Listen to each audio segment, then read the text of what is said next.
Hello and welcome to easily. My name is Gaurav Baswal और आज के इस लेक्चर के अंदर प्यारे बच्चों हम प्रैक्टिस करने वाले हैं सीयूटी का एक मॉक टेस्ट।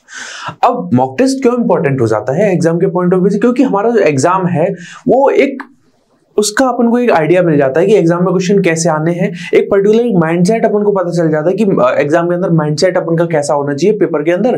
तो इसी वजह से मॉक टेस्ट बहुत इंपॉर्टेंट है और क्वेश्चन की प्रैक्टिस बहुत ज्यादा इंपॉर्टेंट, जैसा मैं हर बार आपसे कहता हूं।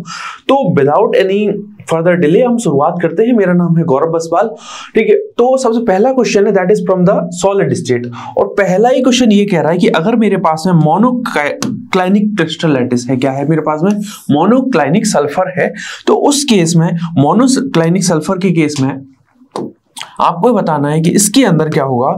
इसके अंदर आपको मतलब एबीसी का क्या रिलेशन रहेगा, साथ ही साथ यहां पर अल्फा बीटा गामा का क्या रिलेशन रहेगा।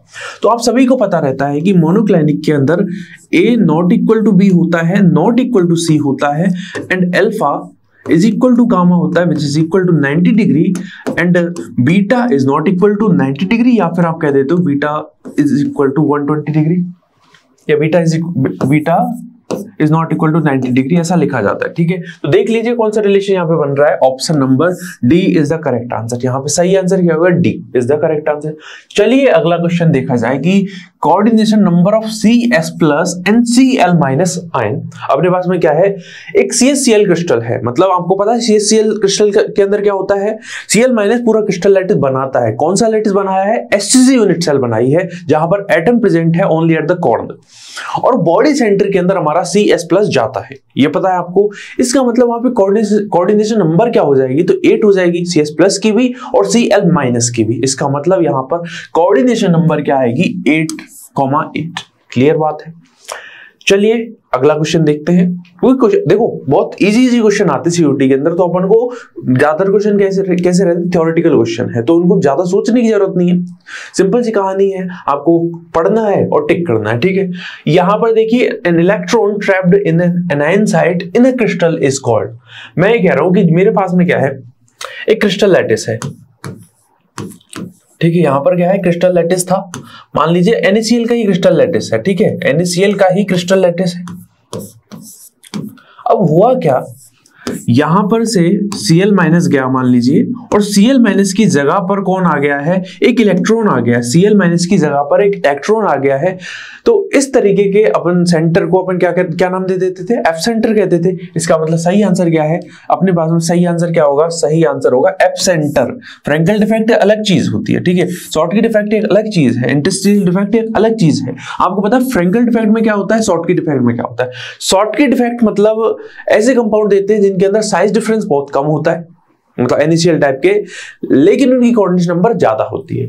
फ्रैंकल में क्या था, फ्रैंकल में उल्टा रहा था, वहां पे साइज डिफरेंस क्या था, ज्यादा था, कोऑर्डिनेशन नंबर कम थी। क्लियर है, तो यहाँ पे आंसर तो फ्रैंकल डिफेक्ट हो जाए। चलिए, और फ्रैंकल डिफेक्ट की वजह से अपन को जो क्रिस्टल्स हैं उनके अंदर कलर भी देखने को मिलता है। चलिए आगे बढ़ते हैं। अगला क्वेश्चन देखा जाए कि if the distance between Na plus and Cl minus, मेरे पास में क्या है, Na प्लस है और Cl माइनस है, उनके बीच की जो डिस्टेंस है वो दे रखी है, वो कितनी दे रखी है, आपको दे रखी है यहाँ पर 265 picometre. The edge length of the unit cell will be. तो देखो जरा, अगर मैं आपको एक NaCl क्रिस्टल लैटिस दिखाता हूं, उसमें Cl माइनस तो FCC लैटिस बनाता है और Na प्लस जाता है ऑक्टाहेड्रल वॉइड के अंदर। क्लियर बात है। तो होगा यहाँ पे होगा ये कि अगर मैं मान ली जाऊं एक एज लेता हूं इस तरीके से, तो एज में क्या है, एज में इसको जरा छोटा बनाते हैं। यहां पर मेरा Cl माइनस आयन है, यहां पर भी मेरा Cl माइनस आयन है, ठीक है।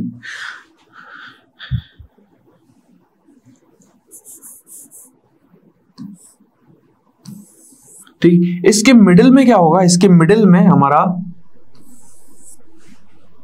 इसके मिडिल में कलर चेंज कर लेते हैं, अपने पास में कौन आ जाता है,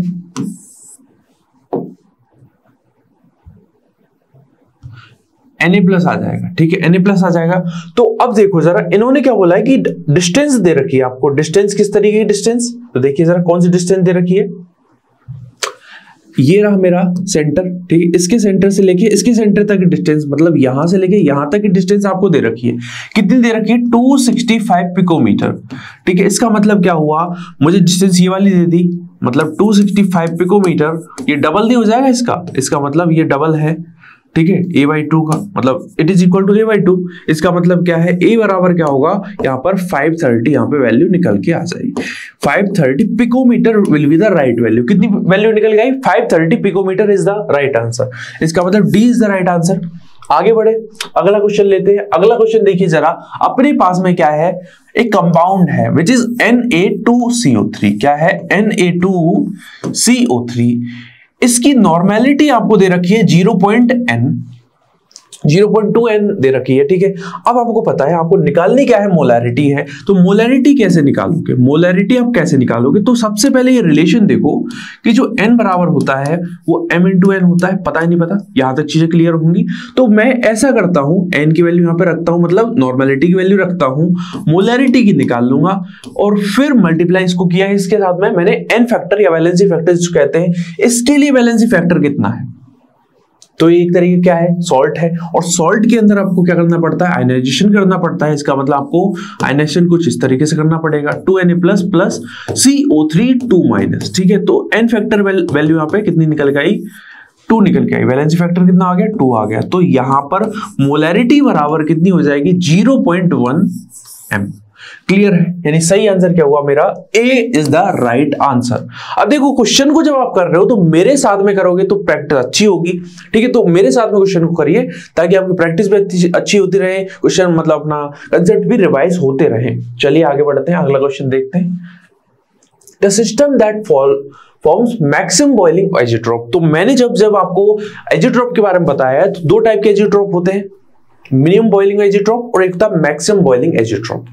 मैक्सिमम बॉइलिंग एजिट्रोप किस तरीके के solution, negatively deviated solution show करते हैं, ठीक है। किस तरीके के सॉल्यूशन शो करते हैं, तो नेगेटिवली। अगर मैं बात करूं मिनिमम बॉइलिंग एजिट्रोप, तो वहां पर पॉजिटिव डेविएशन जो शो कर रहे होते हैं नॉन आइडियल सॉल्यूशन, वो शो करते हैं इस तरीके का मिनिमम बॉइलिंग एजिट्रोप, ठीक है। इसका मतलब क्या है, इसका मतलब क्या है, यहां पर आपको ढूंढना है कि इनमें से कौन सा सब्सटेंस है, कौन सा ऐसा मिक्सचर है जो नेगेटिव डेविएशन शो करता है। क्या शो करता है, नेगेटिव डेविएशन। तो सभी को पता रहता है, इसके बारे में जानकारी सभी को होती ही होती। क्या जानकारी होती है इस बारे में? इस बारे में सबको पता रहता है कि जैसे ही इन सॉल्यूशन को, मान लीजिए मेरे पास में एसीटोन है, एसीटोन जानते हो क्या होता है, ये रहा एसीटोन, ठीक है। और मेरे पास में क्या है, क्लोरोफॉर्म है। क्या है, क्लोरोफॉर्म है, CHCl।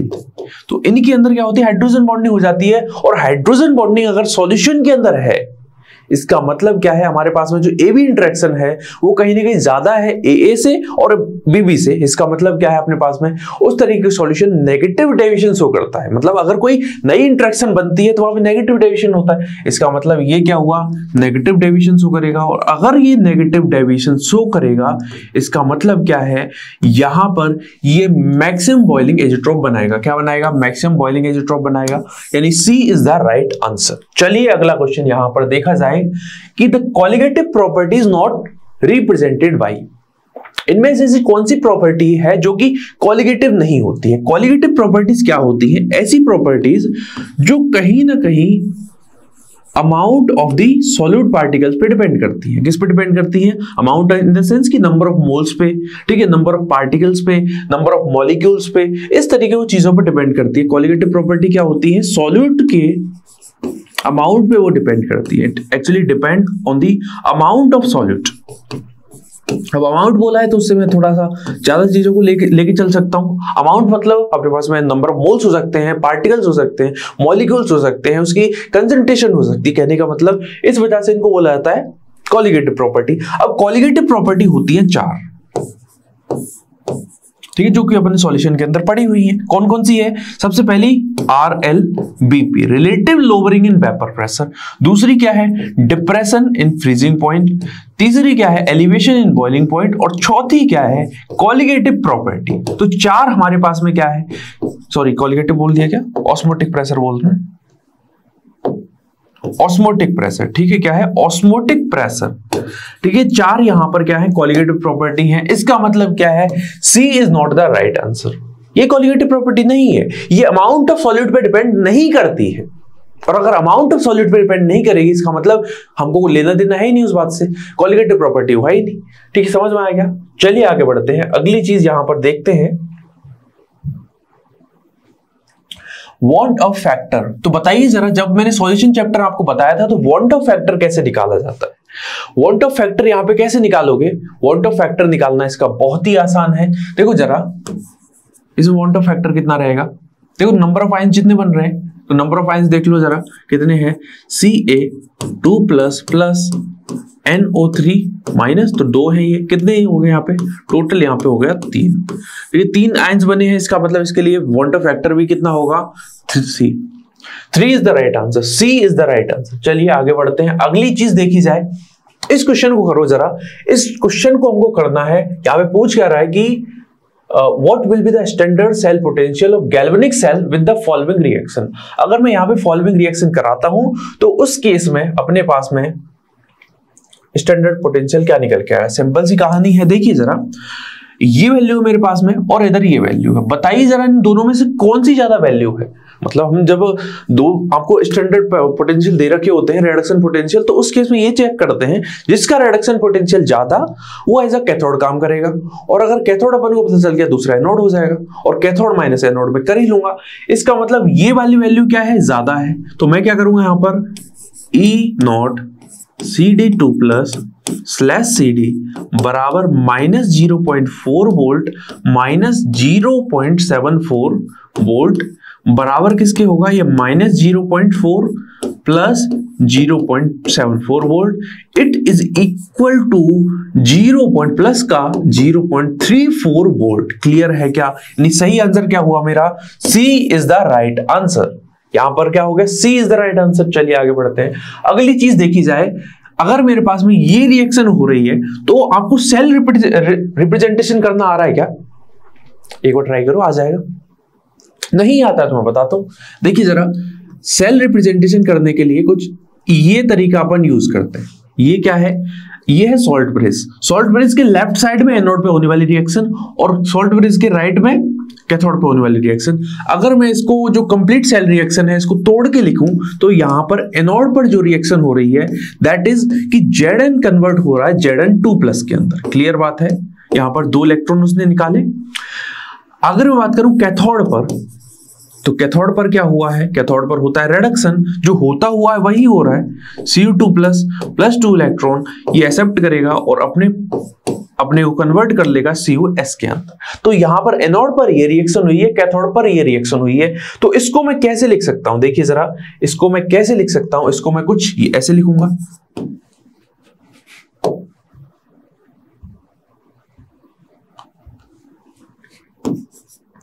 Zn slash Zn2 plus salt bridge, ठीक है, उसके बाद में Cu2 प्लस C। कुछ इस तरीके से आपको लिखना होगा, बाकी आप लिख ही सकते हो AQ। ठीक, ये क्या है मेरा S, ये क्या है मेरा AQ। एक्वा सॉल्यूशन में प्रेजेंट है ना आयंस, तो आयन तो उनकी फ्रीली स्टेट में मतलब एग्जिस्टेंस होती नहीं है, तो आयंस फॉर्म में रहेंगे, कहीं ना कहीं एक्वस फॉर्म में रहेंगे। इसका मतलब सही आंसर क्या हुआ? Zn Zn2 plus Cu2 plus Cu। A is the right answer. चलिए आगे की चीज देखते हैं। आगे वाला क्वेश्चन देखो जरा, यहां पर अब की बार मुझसे पूछा गया है डेल्टा G नोट। यहां पर अगर मैं डेल्टा G नोट कैलकुलेट करना चाहता हूं तो कैसे करूंगा? बहुत ही आसान है। पहले तो आप करिए जरा, पहले तो आप करिए, एक बार करिए जरा। कैसे करोगे इस क्वेश्चन को? बहुत ही आसान है, बहुत ही आसान है। कुछ नहीं करना है, डेल्टा G का एक रिलेशन होता है किसके साथ में? बताइए जरा, रिलेशन बताया हुआ है मैंने काफी बार। स्टैंडर्ड इलेक्ट्रोड पोटेंशियल के साथ में एक रिलेशन होता है कि मेरे पास में अगर डेल्टा G नॉट मुझे निकालना है वो किसके बराबर होता है? -NF E नॉट के साथ। तो सबसे पहले तो मेरे पास में ये वैल्यू है, ठीक है। इससे क्या निकालूंगा मैं? यहां से मुझे E नोट निकालना पड़ेगा। तो E नोट कैसे निकालूंगा? मेरे पास में ये वाली वैल्यू ज्यादा है तो ये कैथोड की तरह, मतलब 0.34 माइनस का 0.44 किसके बराबर हो गया? प्लस का 0.78 वोल्ट के बराबर हो गया। प्लस का 0.78 वोल्ट के बराबर हो गया ये, ठीक है। तो मेरे पास में E नोट की वैल्यू निकल के आ चुकी है। यहां पर डेल्टा जी नॉट बराबर क्या हुआ, माइनस 2 इलेक्ट्रॉन ट्रांसफर हो रहे हैं, तो 2 into Faraday value 96,500 coulomb into 0.78 volt. इसको जरा सॉल्व करना, और सॉल्व करने के बाद में आपको मिलेगी कितनी value, delta G not is equal to minus का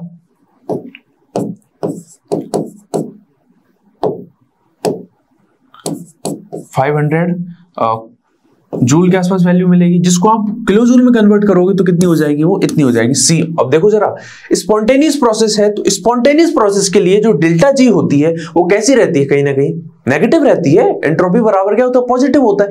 इसका मतलब क्या है, अपना जो आंसर है वो नेगेटिव के अंदर आया है, पॉजिटिव में जहां दे रखा है वो गलत है। ठीक है, सी इज द राइट आंसर। चलिए, अगर मैं आपको बताऊं कि डेनियल सेल है मेरे पास में और एक मेरे पास में इलेक्ट्रोलाइटिक सेल है, तो डेनियल सेल के अंदर क्या होता है, या मैं गैल्वेनिक सेल, इलेक्ट्रोकेमिकल सेल की बात कर रहा हूं, तो उसके अंदर क्या होता है, स्पॉन्टेनियस प्रोसेस होती है। ई सेल पॉजिटिव आता है, डेल्टा जी नेगेटिव आता है। लेकिन अगर मैं आपसे कहूं इलेक्ट्रोलाइटिक सेल, तो इलेक्ट्रोलाइटिक सेल में आप एक्सटर्नल बैटरीज जोड़ रहे हो कहीं ना कहीं। ठीक है, इसका मतलब क्या है, उसमें आपको जो डेल्टा जी मिलेगा वो पॉजिटिव मिलेगा, वहां पर एंट्रोपी जो है वो नेगेटिव मिलती है, नॉन स्पॉन्टेनियस प्रोसेस होती है, और साथ ही साथ वहां पर आपको ई सेल नेगेटिव मिलता है। ये चीजें पता होंगी, आई थिंक आपको पता ही नहीं पता। अब चला इस क्वेश्चन करते हैं कि what is the chemical formula of rust. जो कोरोजन होता है ना, आयरन पे कोरोजन प्रोसेस हो जाती है, उसका फॉर्मूला क्या है, तो मैंने बताया हुआ है Fe2O3.XH2 is the right answer. Theoretical question है, इसमें ज्यादा सोचने की जरूरत है नहीं। ज्यादा आगे बढ़ते हैं। इनऑर्गेनिक का यही होता है, या तो आपको आता है या नहीं आता है। ठीक है, बीच का नहीं होता है कि कर लेंगे हो जाएगा, ऐसा कुछ नहीं होता इनऑर्गेनिक के अंदर, या तो होगा या फिर नहीं होगा। क्लियर है।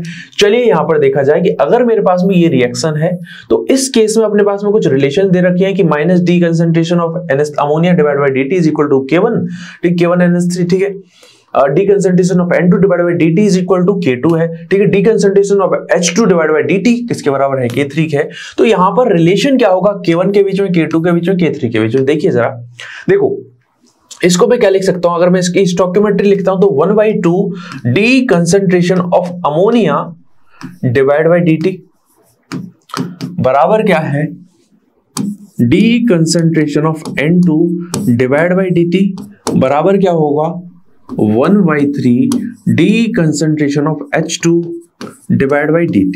क्लियर है क्या, क्लियर है क्या। अब देखो जरा, अब हुआ है कमाल।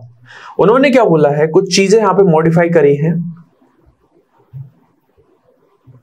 हाँ, इसको बोल दिया है K1, इसको बोल दिया है K2, इसको बोल दिया है K3। ठीक है, अब देखिए जरा, अब माइनस का लेने देना अपन को ज्यादा रहेगा नहीं। ठीक है, माइनस पूरा माइनस को ही मान लिया है। ठीक है, इसका मतलब क्या है, अपने पास में K1/2 बराबर K2 is equal to K3/3 हो गया है। ठीक है, K1/2 is equal to K2 is equal to sorry. अब देखिए सर, अब आपको रिलेशन निकालना है। ऐसा करते हैं कि यहां पर अपन को, अगर मैं इसको इधर भेज दूं, मान लीजिए मेरे पास में 3K1/2 is equal to K2 is equal to K3 हो जाए, तो ये कितना होगा, 1.5 K1 is equal to K2 बराबर K3। इसका मतलब क्या है, यहां पर सही आंसर क्या हो जाएगा मेरा, सही आंसर सी हो जाए। और कोई सा आप देख सकते हो क्या, सी आ रहा है क्या आपका, रुको जरा, सी आ रहा है क्या। हाँ, इधर भी तो मल्टीप्लाई करना पड़ेगा ना इसको, क्योंकि इक्वेशन है तो इधर भी मल्टीप्लाई होगी। अगर बराबर में लिखना है, नहीं लिखना है तो फिर छोड़ो। अरे समझे नहीं समझे होंगे, मुझे पता है। देखो जरा इधर देखो, अगर मेरे पास में ये रिलेशन है, यहां से समझो, यहां से समझना स्टार्ट करो। ये इक्वेशन है मेरे पास में ना, ये इक्वेशन है। अब मुझे 3 को यहां से हटाना है तो 3 से मल्टीप्लाई करना पड़ेगा, इधर भी 3 से मल्टीप्लाई करना पड़ेगा, इधर भी 3 से मल्टीप्लाई करना। यहां पर 3 से मल्टीप्लाई करने पर 3/2 K1 आया, यहां पर 3 K2 आया, और यहां पर क्या आया, K3 आया। इसका मतलब सही आंसर क्या हो गया मेरा, 3/2 1.5 लिख सकता हूं। इसका मतलब C is the right answer. चलिए आगे बढ़ते हैं। अगला क्वेश्चन देखा जाए कि half life of a first order reaction is 10 minute. मेरे पास में जो टी हाफ है वो किसके बराबर है, that is equal to 10 minute what percentage of the reaction will be completed in 100 minute. 100 minute मतलब कहीं ना कहीं इसका 10 टाइम, और 10 टाइम में तो यार मैंने पढ़ा हुआ था फर्स्ट ऑर्डर रिएक्शन के अंदर 99.9% रिएक्शन कंप्लीट हो जाती है। अरे नहीं पढ़ा क्या कि जो 99.9% मतलब अगर रिएक्शन की बात करूं फर्स्ट ऑर्डर रिएक्शन की, तो उसको 99.9% कंप्लीट होने के लिए जो टाइम रिक्वायर्ड होता है वो बराबर होता है 10 टी हाफ्स की। इसका मतलब क्या है, यहां पर ये रिएक्शन कहीं ना कहीं अगर 100 मिनट बाद में देखते हैं तो 99.9% ये कंप्लीट हो चुकी होगी। चलिए अगला क्वेश्चन देखा जाए। अगला क्वेश्चन यहाँ पे देखें, अगला क्वेश्चन देखो बहुत ही आसान है, कुछ नहीं, रिलेशन दे रखा है तो आप जानते हो रिलेशन क्या होता है। रिलेशन आपने पढ़ा हुआ है कि जो log K2 by K1 is equal to EA upon 2.303 R into 1 upon T1 minus 1 upon T2। या फिर अपन ऐसा भी तो लिख सकते हैं कि ln K2 by K1 is equal to EA upon R into 1 upon T1 minus 1 upon T2। तो देखिए जरा इसमें से कौन सा रिलेशन सही होगा। ln K2 upon K1 is equal to minus नहीं हो सकता, ठीक है। इधर देखो जरा minus E upon R 1 upon T2 minus 1 upon T1, ये हो सकता है, ठीक है। और कुछ रिलेशन नहीं हो सकता, ये भी नहीं हो सकता। इसका मतलब सही आंसर है, अगर मैं इस वाली इक्वेशन को माइनस से मल्टीप्लाई कर दूं मान लीजिए, तो ये इक्वेशन कैसी हो जाएगी, ln K2 by K1 is equal to minus EA upon R into, अगर माइनस को अंदर लेके जाऊं मैं कहीं ना कहीं, ठीक है, EA अपॉन R इंटू ये क्या होगा, माइनस का हो जाएगा माइनस 1 अपॉन T1, ये प्लस का हो गया 1 अपॉन T2, ठीक है। तो इसको मैं कैसे लिख सकता हूं, कहीं ना कहीं 1 upon T2 minus 1 upon T1, और ये कहीं ना कहीं किसके बराबर होगा, अगर माइनस में लिखता हूं इसमें, ये इसके बराबर होगा। सिंपल सी बात है, इसका मतलब सही जो आंसर है दैट इज बी। यहाँ पर बी सही आंसर हो जाएगा। चलिए थ्रेशोल्ड एनर्जी की बात करते हैं। थ्रेशोल्ड एनर्जी बहुत ही सिंपल है, एक्टिवेशन एनर्जी और अपने पास में जो एनर्जी ऑफ मॉलिक्यूल है उसको अपन सम करेंगे तो उसके आई थिंक बराबर हो जाएगा, ठीक है। इसका मतलब आगे बढ़ सकते हैं अपन। बताइए जरा यहां पर अगर मेरे पास में फ्रेडलिक एडजॉर्प्शन इक्वेशन है, यानी x अपॉन m मतलब amount of gas adsorb on a solid surface is directly proportional to pressure to the power 1 by n। यही होता है x y m directly proportional to pressure to the power 1 by n, ठीक है। x upon m बराबर क्या हो जाएगा, k p to the power 1 by n, ठीक है। तो यहां पर n की वैल्यू आपको बतानी है, बहुत थ्योरेटिकल क्वेश्चन है, आप कर सकते हो इसको, ठीक है। चलिए जिगलर-नाटा कैटलिस्ट, जिगलर-नाटा जो कैटलिस्ट है that is used for the polymerization of alkene, ठीक है। जो बाइनरी क्लोराइड है उसको, या फिर मैं बात कर लूं एथलीन है उसको पॉलीएथीन में, मतलब पॉलीमराइज करने के लिए किसी भी एथीन को या फिर किसी भी एल्कीन को पॉलीमराइज करने के लिए जिगलर-नाटा कैटलिस्ट यूज करा गया था। अब होता क्या है जिगलर-नाटा कैटलिस्ट, तो ये होता है trialkyl aluminium plus titanium tetrachloride, मतलब हमारे पास में B is the right answer. सही जो आंसर होगा वो क्या हो जाएगा, यहां पर B is the right answer. चलिए B is the right answer, आगे बढ़े। The structure of white phosphorus, white phosphorus क्या होता है, उसकी स्ट्रक्चर कुछ आपने अगर देखी हो तो वो कुछ ऐसी स्ट्रक्चर रखता है, पी पी पी, ठीक है, इस तरीके की वो स्ट्रक्चर रखता है। आप कहोगे सर ये तो ट्रायगोनल प्लेनर स्ट्रक्चर है, नहीं, this is not a trigonal planar structure बड़ी, this is actually tetrahedral structure. But how, ऐसा करो इस फास्फोरस को ऊपर उठाओ, मान लीजिए यहां पर मैं उठाया, यहां पर लिया इस बीच वाले फास्फोरस को, एक फास्फोरस इधर रहेगा, एक फास्फोरस इधर रहेगा, एक फास्फोरस इधर रहेगा। इस स्ट्रक्चर को कहते क्या है, टेट्राहेड्रल स्ट्रक्चर कहते हैं। इसका मतलब क्या है, यहां पर जो स्ट्रक्चर रहेगी दैट इज टेट्राहेड्रल, ना कि ट्रायगोनल प्लेनर। कंफ्यूजन हो सकता है, हो ही जाता है बहुत सारे बच्चों को, ठीक है। आगे बढ़ते हैं, आगे बढ़ा जाए। कैरोज एसिड मतलब एक तरीके का हमारा H2SO5 की बात चल रही है, H2SO5 है, इसको कहा जाता है कैरोज एसिड। जानते हो या नहीं जानते हो इसको? इसका अगर मैं स्ट्रक्चर बताऊं, S डबल बॉन्ड O, इधर OH, इधर OOH, इसको कहा जाता है कैरोज एसिड। अब जरा पूछी जाए आपसे oxidation state of the sulphur, तो हो सकता है यहाँ पे कंफ्यूजन, बहुत बड़ा कंफ्यूजन हो जाता है। +8 निकाल के रख देते हैं बहुत सारे बच्चे, लेकिन सल्फर की +8 हो ही नहीं सकती। मतलब गड़बड़ कहां पर हुई है, उसके लिए आपको जाना पड़ेगा स्ट्रक्चर के पास में, और जैसे ही स्ट्रक्चर के पास में जाओगे आप बोलोगे यहां पे तो प्लस का 6 है, ये प्लस का ये 8 आई कैसे, ऑक्सीडेशन स्टेट। ठीक है, पता है नहीं पता आपको, H2SO5 को कहा जाता है। आगे बढ़ा जाता है, आगे अगला क्वेश्चन देखा जाए अपने पास में जो, अरे भाई साहब इतना आसान क्वेश्चन, O2 इसको क्या कहते हैं, बचपन से पढ़ते हुए आ रहे होंगे। 3 चीजें होती है, ठीक है, एक ये है, एक ये है, और एक ये। इसको क्या कहते हो, इसको कहते हो ऑक्साइड, ठीक है, इसको क्या कहते हो, सुपर ऑक्साइड, और इसको क्या कहते हो, परऑक्साइड। तो देख लो जरा कौन सा है इनमें से, कौन सा वाला है ये क्या हो गया, परऑक्साइड हो गया मेरा। इसका मतलब सही जो आंसर है दैट इज सी। यहां पर मेरा C is the right answer. Clear है क्या, सी यहां पर मेरा सही आंसर हो जाएगा। आगे बढ़ते हैं, अगला क्वेश्चन देखते हैं कि विच इज मोनोएटॉमिक।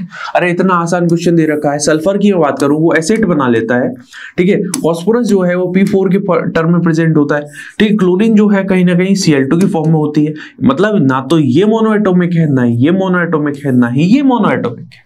फिर सर मोनोएटॉमिक होती क्यों है, होती कौन है, तो हीलियम है अपने पास में। सही जो आंसर होगा दैट इज हीलियम।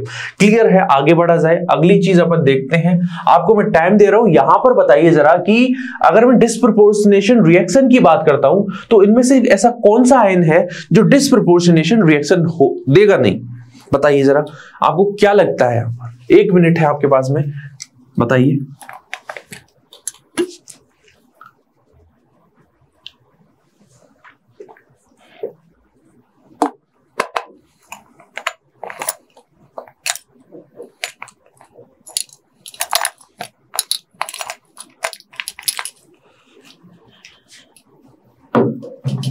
किया, देखो डिस्प्रपोर्शनेशन रिएक्शन की अगर मैं बात करूं तो एक ऐसी रिएक्शन होती है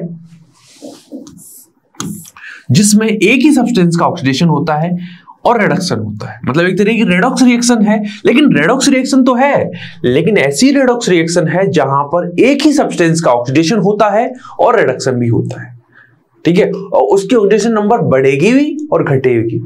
क्या बोला, ऑक्सीडेशन नंबर वहां पे बढ़ेगी भी और घटेगी। अब देखो जरा, अगर मैं बात करूं ClO4- कोई जरा बाहर निकालो, कितनी ऑक्सीडेशन स्टेट है, +7 है।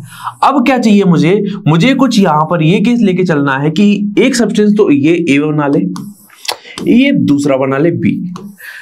मान लीजिए A के अंदर इसकी ऑक्सीडेशन स्टेट बढ़ गई है, B के अंदर घट गई है। अगर A के अंदर बढ़ी है इसका मतलब इसका A में बदलना ऑक्सीडेशन हुआ है, B में बदलना रिडक्शन हो गया है। लेकिन एक बार जरा चीजों को ऑब्जर्व करोगे आप तो यहां पर अगर +7 की बात करी जाए, +7 से ज्यादा ऑक्सीडेशन स्टेट तो हो ही नहीं सकती क्लोरीन के रेस्पेक्ट में, इससे ज्यादा ऑक्सीडेशन स्टेट हो नहीं सकती। इसका मतलब क्या है, अगर ऑक्सीडेशन स्टेट नहीं बढ़ी इसका मतलब यहां पर ऑक्सीडेशन नहीं हुआ है, ऑक्सीडेशन नंबर अगर नहीं बढ़ी है इसका मतलब क्या है, सही जो आंसर होगा दैट इज ए।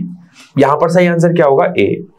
चलिए अगला क्वेश्चन देखा जाए कि अगर मेरे पास में डिफरेंट क्या है, आयंस है, ठीक है, 3D सीरीज वाले एलिमेंट है, 3D सीरीज वाले आयंस है, इनके केस में आपको यह बताना है कि किसके अंदर सबसे ज्यादा maximum number of D electrons है, मैक्सिमम अनपेयर्ड डी इलेक्ट्रॉन्स है, सॉरी। यहां पर है D8, D8 के मतलब 0, Fe2+ मतलब मेरे पास में हो गया D6, और D6 केस में कितने होंगे, 4 होंगे, ठीक है। Ni2+ के केस में Ni2+ मतलब मेरे पास में D8S2, इसका मतलब D8 के केस में कितने हुए, 2 हुए, ठीक है। Cu+ मतलब D10 इलेक्ट्रॉनिक कॉन्फ़िगरेशन कितने हुए, 0 हुए। तो मेरा सही आंसर क्या होगा, यहां पर बी हो जाएगा। सर ये आपने यहां पर डायरेक्टली कैसे लिख दिया, अरे यार प्रैक्टिस भाई प्रैक्टिस। 1 2 3 4 5 6 कितने अनपेयर्ड इलेक्ट्रॉन आए, 4 आए। चलिए इस केस में देखो, D8 वाले केस में देखो जरा, 1 2 3 4 5 1 2 3 4 5 6 7 8 कितने अनपेयर्ड इलेक्ट्रॉन है, 2 है, वही मैंने लिखा है। मैक्सिमम किस केस में हुए, Fe2+ के केस में। क्लियर है क्या हमको, Fe2+ के केस में यहां पर अनपेयर्ड इलेक्ट्रॉन सबसे ज्यादा हो जाएंगे, डी अनपेयर्ड इलेक्ट्रॉन। क्लियर है, चलिए आगे इस क्वेश्चन करो जरा कि अगर आपको फॉर्मूला पता है, ये वाला मैग्नेटिक मोमेंट है आपके पास में, ठीक है, तो मैग्नेटिक मोमेंट का यहां पर करेक्ट फॉर्मूला कौन सा होगा, बताइए।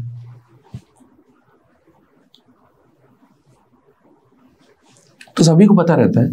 अगर मैं बात करूं म्यू स्पिन ओनली की, तो म्यू स्पिन जो ओनली है या फिर जो magnetic moment which is only generated by the spinning of electron, तो उसको कहते हैं म्यू स्पिन ओनली। तो वो बराबर होता है अनपेड इलेक्ट्रॉन जितने ज्यादा होंगे ये म्यू स्पिन ओनली उतना ही ज्यादा हो। It is equal to under root n into n plus 2। इसका मतलब मेरा सही आंसर क्या होगा? D is the right answer. बहुत आसान क्वेश्चन है ना, बहुत ही आसान। ऐसे ही सीयूटी के अंदर देखने को मिलेंगे, बस आपके कंसेप्ट सही होने चाहिए। अगर आपके कंसेप्ट अच्छे हैं कर लोगे क्वेश्चन को। अब देखो जरा, आपने लेंथेनाइट कॉन्ट्रैक्शन का नाम सुना है? अरे अपने पास 5D सीरीज होती है कहीं ना कहीं, जिसमें लेंथिनम है, फिर हैफनियम है, और फिर अपने पास में क्या है? अपने पास में यहाँ पर Hg आ जाता है। ठीक है, यहाँ पर देखो 57, यहाँ पर देखो 72, यहाँ पर है 80, लेकिन यहाँ से यहाँ के बीच में कुछ 14 एलिमेंट आते हैं जिनको कहा जाता है लेंथेनाइट। लेंथिनम के बाद में जो एलिमेंट आते हैं which is actually known as the lanthanide, ठीक है, और हैफनियम से पहले, ठीक है, उनको कहा जाता है लेंथेनाइट। अब होता क्या है, इनके अंदर जो साइज है वो पीरियोडिकली डिक्रीज होती रहती है, उसी को अपन कहते हैं लेंथेनाइट कॉन्ट्रैक्शन। अब इस लेंथेनाइट कॉन्ट्रैक्शन का जो कॉन्सिक्वेंस होता है विच इज कि इसमें जो हमारे पास में 4D सीरीज के कुछ एलिमेंट होते हैं, 5D सीरीज के कुछ एलिमेंट होते हैं, वो आपस में अपनी प्रॉपर्टी सिमिलर मतलब रखना स्टार्ट कर देते हैं। ठीक है, इसका मतलब क्या है, यहां पर जो सही आंसर होगा वो लेंथेनाइट कॉन्ट्रैक्शन होगा। B is the right answer. अगर मैं जिरकोनियम की बात करूं, मैं हैफनियम की बात करूं, यहां पर सही आंसर क्या हो जाएगा? 26 का लेंथेनाइट कॉन्ट्रैक्शन। क्लियर है? आगे बढ़ते हैं। अगला क्वेश्चन देखा जाए कि मेरे पास में ये एक सब्सटेंस है, एक कॉम्प्लेक्स कंपाउंड ये है, इसको मैं जैसे ही पानी में पटकूंगा तो यहां पर क्या होगा? यहां पर ये टूटेगा, आयनाइजेशन होगा इसका PtNS3 का होल 6 4 प्लस क्या होगा 4Cl minus. Total number of ions कितना बन गए? यहां पर टोटल जो आयंस बन गए दे आर C, मतलब C मतलब 5। ठीक है, 5 यहां पर आयंस बन गए, 4 तो Cl माइनस है और एक मेरे पास में कॉम्प्लेक्स कैटायन है, मतलब सही जो आंसर हुआ दैट इज C। क्लियर है क्या? आगे बढ़ते हैं। अगला क्वेश्चन देखा जाए कि डाई इथाइल ट्राइएमीन, मतलब बात किसकी चल रही है? डाइन की बात चल रही है। किसकी बात? सर ऐसी बातें मत करो, बच्चे डर जाएंगे। डाईएथिलीन ट्राइमीन की बात चल रही है। डाईएथिलीन ट्राइमीन, तो इसकी स्ट्रक्चर अगर मैं आपको बनाऊं तो डाईएथिलीन ट्राइमीन की स्ट्रक्चर कैसे बनाओगे? सिंपल सी बात है, डाईएथिलीन मतलब CH2 इसके बीच में घुसेड़ दो NH, ठीक है, फिर CH2 मतलब डाईएथिलीन होगी। ठीक है, फिर क्या है? इधर एक NH2 उधर एक NH2, इसको बोला जाता है डाइन। अब इस डाइन के अंदर क्या होता है? 3 डोनर एटम होते हैं। कौन कौन से? 3 डोनर एटम अपने पास में, एक नाइट्रोजन ये रहा, एक नाइट्रोजन ये रहा, एक नाइट्रोजन ये रहा। इसका मतलब यहां पर अपने पास में सही आंसर क्या है? It is chelating ligand. ठीक है, ट्राइडेंटेड न्यूट्रल मॉलिक्यूल, यानी ये बात भी सही है, ये बात भी सही है। सर ये बात तो समझ में आई कि यहाँ पर 3 डोनर एटम है, इसका मतलब ये न्यूट्रल मॉलिक्यूल भी है और साथ साथ में ये ट्राइडेंटेड भी है, तो ये तो समझ में आ गया। बट ये समझ में नहीं आया किलेट लिगेंड कैसे हुआ है? अरे किलेट एजेंट कैसे हुआ? अरे ऐसे कंपाउंड या फिर ऐसे अपने पास में लिगेंड जो पॉलीडेंटेट है, जिनके अंदर डोनर एटम मोर देन क्या है 1 है, उनको मैंने क्या बोला था? पॉलीडेंटेट लिगेंड बोला था।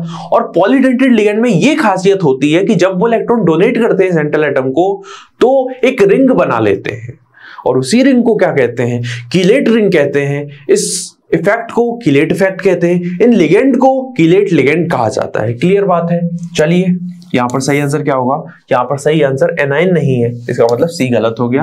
यहां पर सही आंसर हो गया डी। चलिए आगे की चीजें देखी जाए कि कोऑर्डिनेशन नंबर और एंड ऑक्सीडेशन नंबर कर सकते हो इसको, बहुत आसान है, बहुत आसान है। देखिए जरा, मेरे पास में अगर कोबाल्ट है उसकी ऑक्सीडेशन स्टेट में निकालूं, कोऑर्डिनेशन नंबर तो निकाल ली होगी यार, 6 आ गई। ठीक है, x -2 प्लस -2, रुको जरा, -1 बराबर 0, कितना हुआ? x is equal two plus का 3। कितना आंसर आ गया? 6 and 3 is the right answer. 29 का जो ए आंसर है दैट इज करेक्ट। आगे बढ़ते हैं, इस क्वेश्चन करो जरा, बहुत ही आसान क्वेश्चन है ये, जरा करके देखो, होना चाहिए question.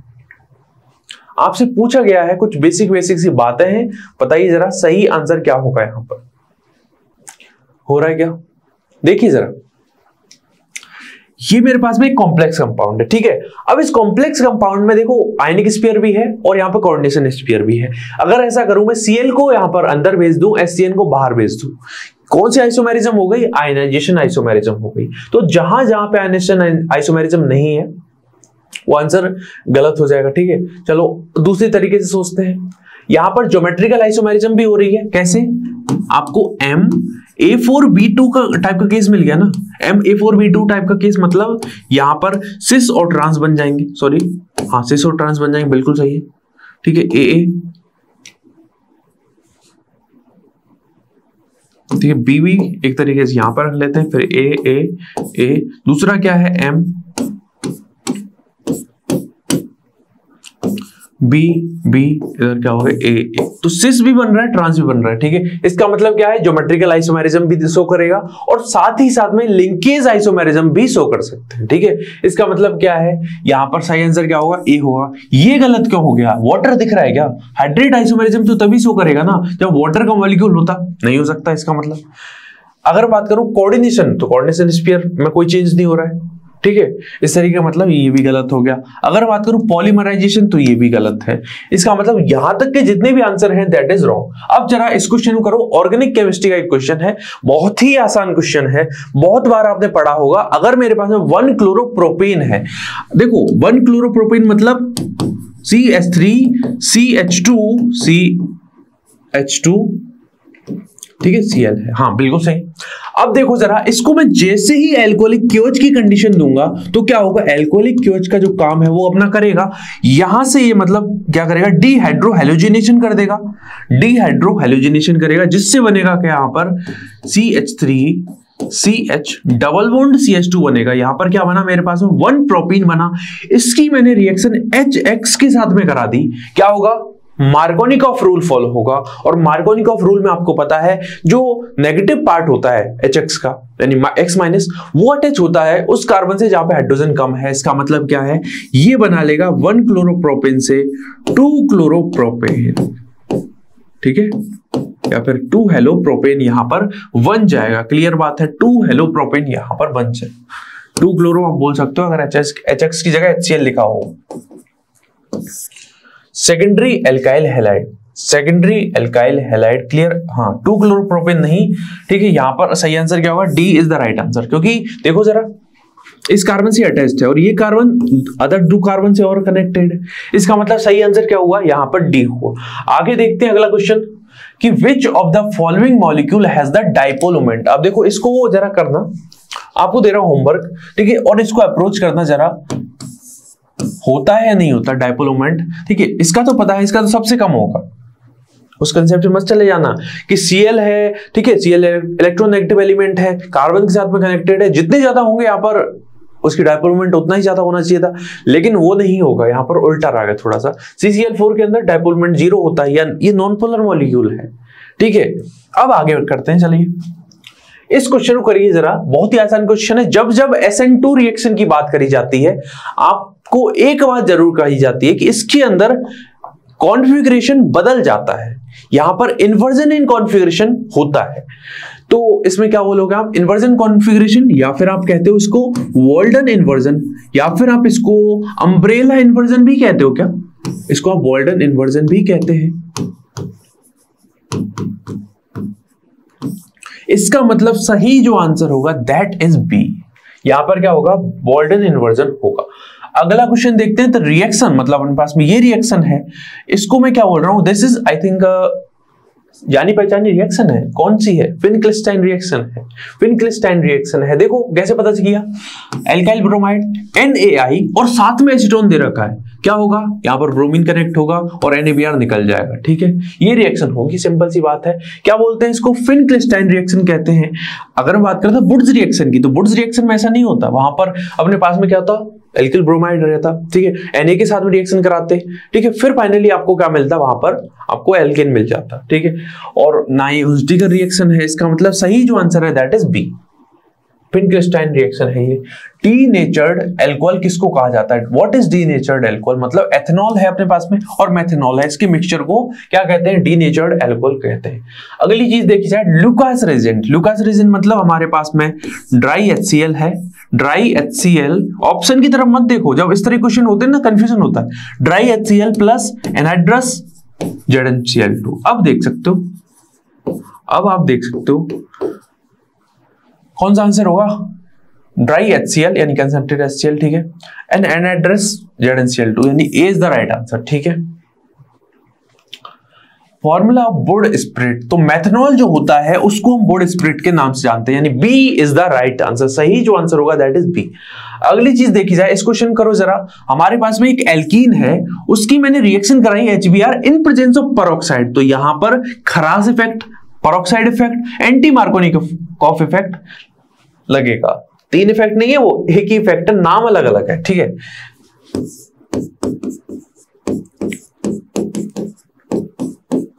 CH double bond CH2 in presence of HBr और पेरोक्साइड, H2O2 ले रहा हूं मैं, तो इस केस में क्या होगा, ब्रोमीन यहां पर कनेक्ट हो जाएगा, H यहां पर कनेक्ट होगा, जिससे मुझे क्या मिलेगा, यहां पर मिलेगा CH3 CH2 CH2 CH2 और फिर यहां पे ब्रोमीन, ठीक है। अब क्या करना है, आगे जरा इसकी रिएक्शन करा दो, किसके साथ में, अपने पास में सोडियम एथोक्साइड के साथ में, मेरे पास में है एल्किल ब्रोमाइड, सोडियम एल्गोक्साइड के साथ में रिएक्शन करेगा, विलियमसन ईथर सिंथेसिस होगा, ईथर का फॉर्मेशन यहां पर हो जाएगा। किसका फॉर्मेशन हो जाएगा, ईथर का फॉर्मेशन हो जाएगा, CH2 का होल थ्राइस O C2H5 यहां पर बनके तैयार हो, यहां पर ये चीज बनके तैयार होगी, इसका मतलब A is the right answer. यहां पर C2H5 लिख सकते हैं, इसको क्या लिख सकते हो, C2H5 लिख सकते हो, ठीक है, A is the right answer. आगे वाला क्वेश्चन देखते हैं कि अगर मुझे ऑक्सीडेशन करना है, ठीक है, किसका, टॉल्विन का। टॉल्विन जानते हो क्या होती है भाई साहब, अगर टॉल्विन ही नहीं पता होगा तो रिएक्शन नहीं तो बताने का तो नाम ही नहीं बनता, तो टॉल्विन तो पता होना चाहिए कि टॉल्विन है ये। इसकी मैंने रिएक्शन करा दी CrO2 या क्रोमिल क्लोराइड के साथ में, क्या, CrO2Cl2 के साथ में इसकी रिएक्शन मैंने कराई, तो यहां पर क्या होता है, बेंजल्डिहाइड का फॉर्मेशन होता है। बहुत ही फेमस रिएक्शन है एक, जिसको कह रहे हैं अपन, फेमस रिएक्शन है जिसको अपन कहते हैं इटार्ड रिएक्शन, यानी सही आंसर क्या होगा, ए। मेरा सही आंसर यहां पर क्या होगा, ए इज द राइट आंसर। इस क्वेश्चन करो जरा, बहुत ही आसान है। देखो, जब भी ऑर्गेनिक केमिस्ट्री में नेमिंग की बात आती है, COOH गुंडा आदमी है, वैसे वो हमेशा ही क्या बनाएगा, उसकी अपन को सफिक्स लेना पड़ेगा। तो नंबरिंग में यहां से स्टार्ट करूंगा। नंबरिंग मैंने कहां से स्टार्ट करी, मैंने कुछ यहां से नंबरिंग, रुक के जरा, यहां से नंबरिंग करना स्टार्ट करता है, 1 2 3 4 इस तरीके से 5 6, ठीक है। फिर क्या होगा, 2 पोजीशन पे अमीनो है, 4 पोजीशन पे हाइड्रोक्सी है और benzoic acid, A is the right answer. सही जो आंसर हो गया, क्या हो गया मेरा, ए हो गया। तो देख रहे हो कितनी आसानी से अपन क्वेश्चन कर पा रहे हैं। अगला चीज देखो यहां पर HVZ रिएक्शन, मतलब अगर मैं बात करूं किस रिएक्शन की,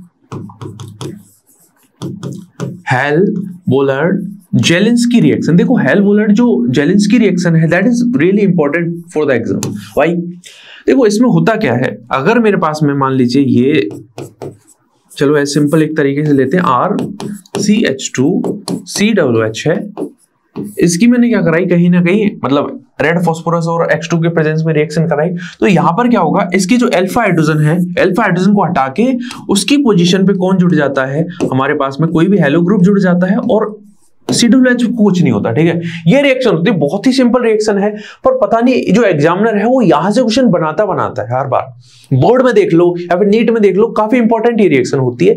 मैंने क्या बोला, यहां पर अल्फा हाइड्रोजन क्या होना चाहिए, प्रेजेंट होना चाहिए, मतलब जहां जहां पर अल्फा हाइड्रोजन नहीं होगा वहां पे ये रिएक्शन नहीं हो सकती। मतलब मैं बेंजोइक एसिड की बात करूं, यहां पर अल्फा हाइड्रोजन एब्सेंट है, अल्फा हाइड्रोजन एब्सेंट है, क्लियर बात है। यहां पर देखो जरा, यहां पर भी अल्फा हाइड्रोजन एब्सेंट है, कैसे सर, देखो जरा कैसे, ये रहा मेरा कार्बन, कितने मैक्सिमम बॉन्ड बना सकता है कार्बन, एक बॉन्ड यहां बना लिया, एक बॉन्ड यहां बना लिया, एक बॉन्ड यहां पर बना लिया, एक बॉन्ड यहां बना लिया। इसका मतलब यहां पर भी अल्फा हाइड्रोजन क्या है, एब्सेंट है माय डियर फ्रेंड। इसका मतलब क्या हुआ, D is the right answer. सही जो आंसर होगा that is D. The product formed when thalidomide is treated with a mixture of Br2 and strong NaOH। देखो बहुत ही कमाल की रिएक्शन है, बहुत ही कमाल की रिएक्शन है। अरे थैलिमाइड पता है ना, पता नहीं पता, बताइए थैलिमाइड पता है नहीं पता, अरे पता होना चाहिए। देखो ये होता है थैलिमाइड, ये थैलिमाइड, अरे ये थैलिमाइड है, ये थैलीमाइड है, ठीक है। इसकी मैंने रिएक्शन कराई Br2NaOH के साथ में, तो होगा क्या यहाँ पर, आपको लगेगा कि यहाँ पे दोनों जो O ग्रुप है या फिर अपने पास में NH ये कन्वर्ट हो जाना चाहिए किस चीज के अंदर, Br2NaOH से, मतलब हाफमैन ब्रोमाइड जैसी रिएक्शन होनी चाहिए, लेकिन ऐसा नहीं होगा। यहाँ पर जो प्रोडक्ट बनेगा वो किस तरीके का बनेगा, देखो जरा,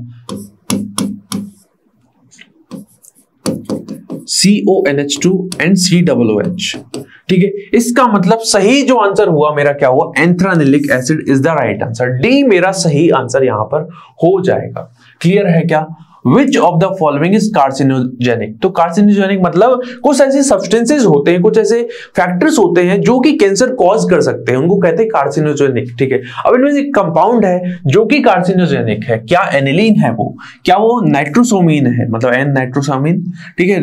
अपने पास बेंजीन डाइजोनियम क्लोराइड है या फिर एथाइलएमीन है, तो ये जो कंपाउंड है एन नाइट्रोसोमीन, ठीक है, this is actually carcinogenic substance, ठीक है। आगे बढ़ते हैं, अगला क्वेश्चन देखा जाए कि अपने पास में डाइज्यूटेशन कौन सी रिएक्शन यहां पर नहीं देगा, सिंपल सी बात है। अगर बात करूं डाइज्यूटेशन की, तो वहां पे कौन से कंपाउंड के अंदर नहीं होगा वो करना है। अगली चीज देखो जरा, अगली चीज, अगला क्वेश्चन यहां पर सेंडमेयर रिएक्शन पूछ रहा है। सेंडमेयर रिएक्शन पता है आपको, सेंडमेयर रिएक्शन होती है, गाटरमैन रिएक्शन होती है, वही से क्वेश्चन है। जो ऑर्गेनिक कंपाउंड है, ऑर्गेनिक कंपाउंड अपने पास में नाइट्रोजन के, वहां से क्वेश्चन पूछे, बहुत आसान चीज है। यहां पर पूछा है क्या है रिएक्शन, मतलब ऑप्शंस नहीं है, ठीक है। इस क्वेश्चन की बात करो जरा, सिंपल सी बात है, इसमें क्या है, ठीक है। CHO ग्रुप कन्वर्ट हो रहा है, ग्लूकोनिक एसिड जो है दैट इज, मतलब ग्लूकोनिक एसिड क्या होता है, ये मेरे पास में ग्लूकोज है, ठीक है।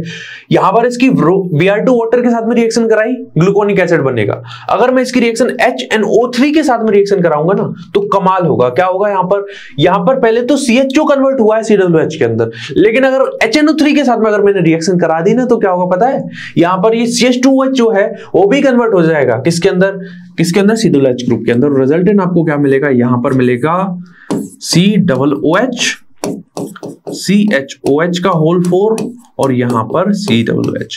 इसको क्या बोलते हो आप, कहते हो सैकरिक एसिड। क्या कहते हो, सैकरिक एसिड कहते हो, ठीक है।